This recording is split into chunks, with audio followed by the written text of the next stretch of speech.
രണ്ടാമത്തെ പരാതി, അവരുടെ സ്വഭാവം പരുക്കനായിരിക്കുന്നു.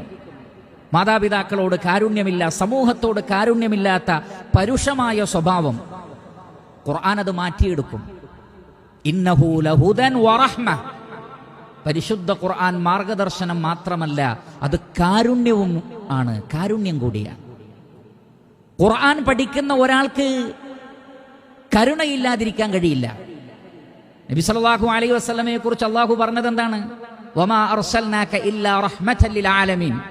താങ്കൾ ലോകത്തിന് കാരുണ്യമായി കൊണ്ട് നിയോഗിക്കപ്പെട്ടിരിക്കുന്നു എന്നാണ്.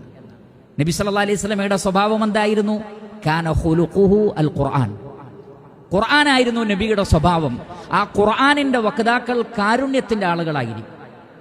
അതുകൊണ്ട് തന്നെ മക്കളിൽ കാരുണ്യവും സ്നേഹവും ദയാവായ്പും ഉണ്ടാവണോ? അവർ ഖുർആൻ പഠിക്കട്ടെ, അതിന്റെ അർത്ഥം മനസ്സിലാക്കട്ടെ.